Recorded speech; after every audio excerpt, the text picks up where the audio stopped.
Something nice for Valentine's Day. Okay, Gabriel McSharry, medical herbalist and nutritionist, joins us in studio. Good morning, Gabriel. Good morning, Margaret. Now, if you have questions, send them in to us now to 083 3500 530, which is our text message, and you can call us at 0818 365 500. Our first question for this morning. This listener has high blood pressure. They're taking medication as prescribed by the GP, which is obviously very important. But is there anything that they can do in their lifestyle to maybe help control their blood pressure? Yeah, certainly. There's a number of things. I list out a few things. Physical exercise. Exercise has a very positive effect on blood pressure. 30 or 60 minute walk every day in fresh air will help maintain a healthy blood pressure. I think some of the trials on that, it was less than 30 or 60 minutes, but I think 30 or 60 minutes should be good for everyone. So yeah, exercise, very good.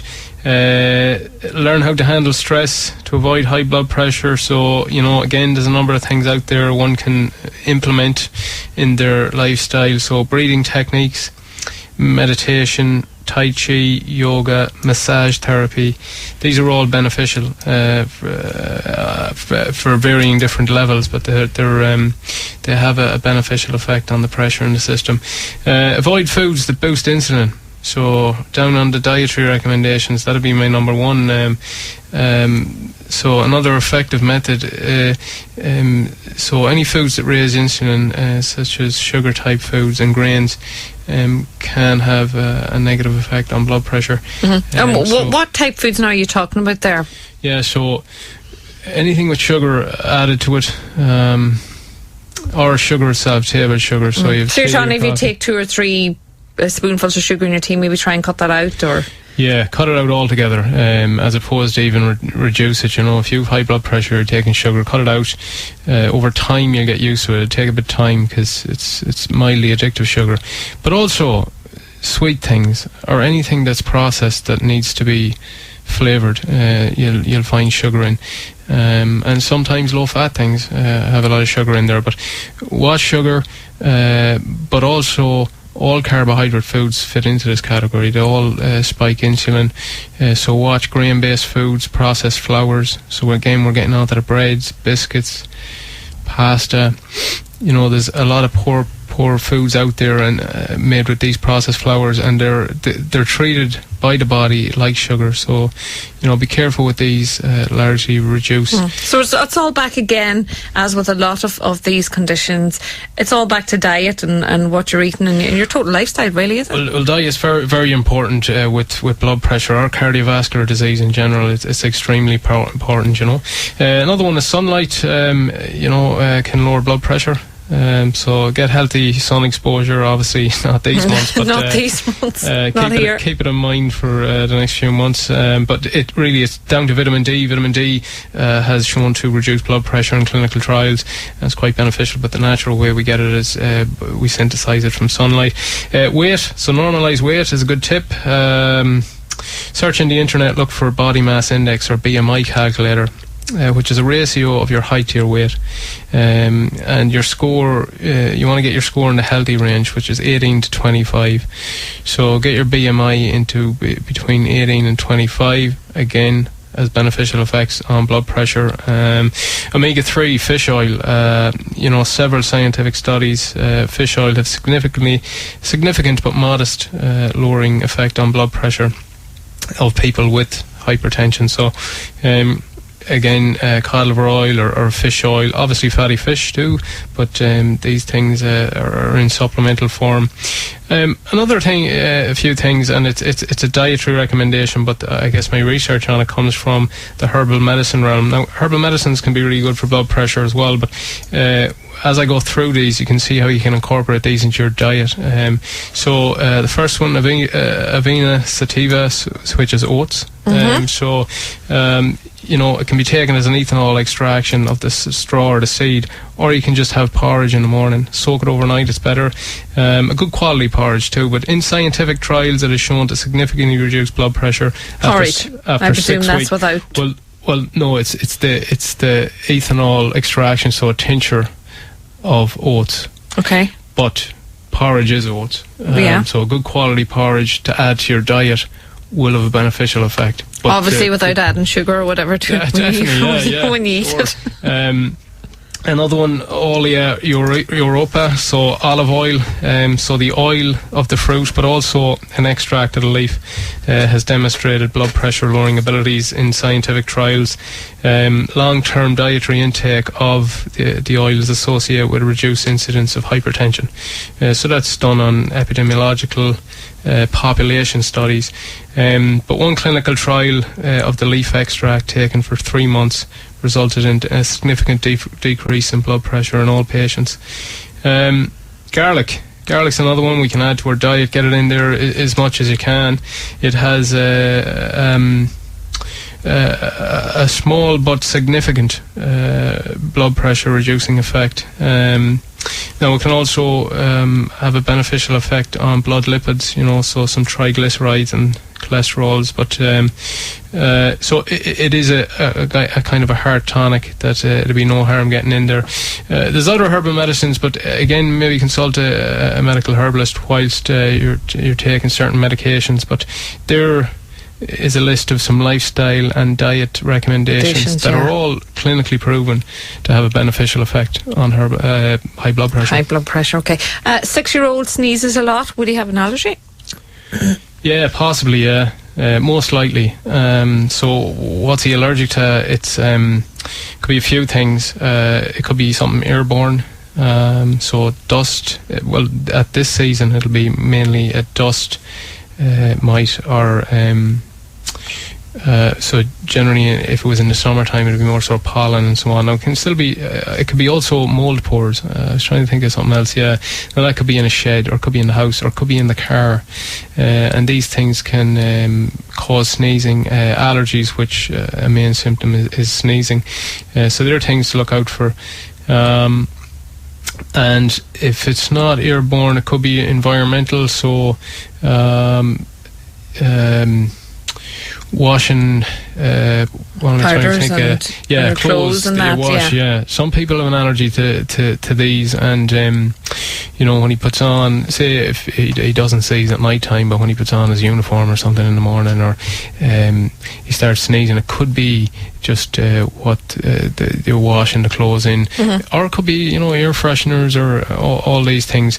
But environmental is just to look into it, be aware of it, and see, does he not sneeze in certain times of the day or in certain areas, when he's not in the house, and these are like indicators that it could possibly be something in the house.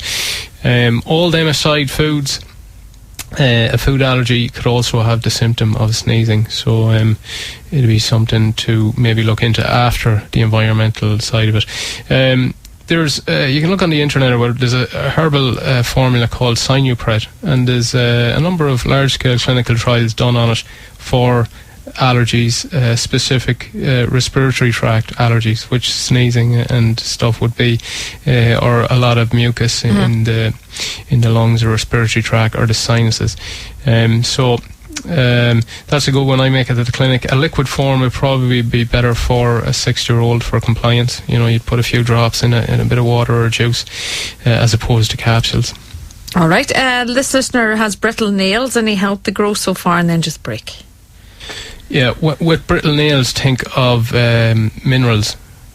So minerals in the body, and trace elements as well. These are all things that are really good for bones and nails, and teeth. But vitamin D, calcium, zinc, they're the 3 main ones I think of with brittle nails. There's a few others that play into that, like there's quite a lot of them in general, but they're the 3 main ones that people tend to be insufficient in.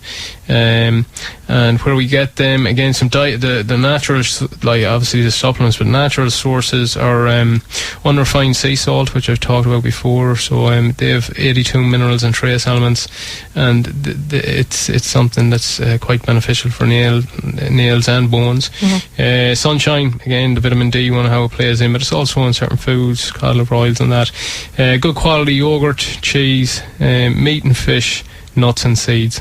These are all foods that are dense in minerals and trace elements that should help nail growth. But it'll take a bit of time to be a latency. So, you can't just start eating them tomorrow and expect in a few days for the nails to be back to strong. It's over a number of months, 6 months or so. Okay, this listener has rosacea. They have a steroid cream that they use. Is there anything else maybe? Yeah, it's a difficult one. It's acne rosacea. It's a member of that kind of acne class of condition, but it presents a little bit different. We don't know what causes it, cause unknown. It's more common in women than men, so there's about a 3-to-1 ratio there. But the men that do have it, it seems to be a bit more severe form. So the reason it's called acne, there tends to be spots, but not all, not blackheads or whiteheads or so, but kind of papules. But the classical is this they call a butterfly rash or redness around the cheeks, and it's usually symmetrical, so it's the same on either side of the face.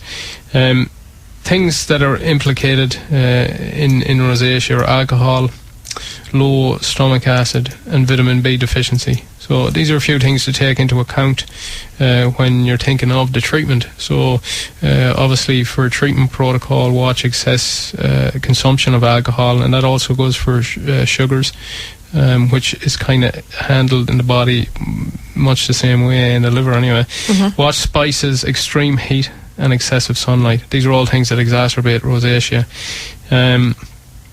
With regards to herbal medicine, there's no specific treatment, but I find using bitter herbs, so herbs with a bitter function that are really good for the gastrointestinal tract, have a beneficial effect on rosacea. Also immune herbs, because it's an autoimmune condition. It's why the steroid cream is used to reduce inflammation. That's so to reduce the immune function on the face or locally, but also things that clean the blood, so juices, vegetable juices, certain herbs that are alterative or lymphatic herbs. Okay, my eyesight is getting poor. The doctor has recommended an Ishihara test. Is there anything else? I don't know that test, but it must be a diagnostic test where the test, maybe the accommodation or the way the lens works maybe in the eyes, but if you're interested in things that are good for eye function, they're wondering about food or anything like that. Yeah, food's definitely, yeah. So what we found here is pigments are really beneficial for eyesight and eye health. So and these are things we all should add in, even if we have perfect vision. These are maintenance things, but yeah. So lutein, zeaxanthin, these things you'll find they're yellow pigments, green pigments, purple pigments. So where do we find them? Berries, vegetables, fruits, generally in the skins.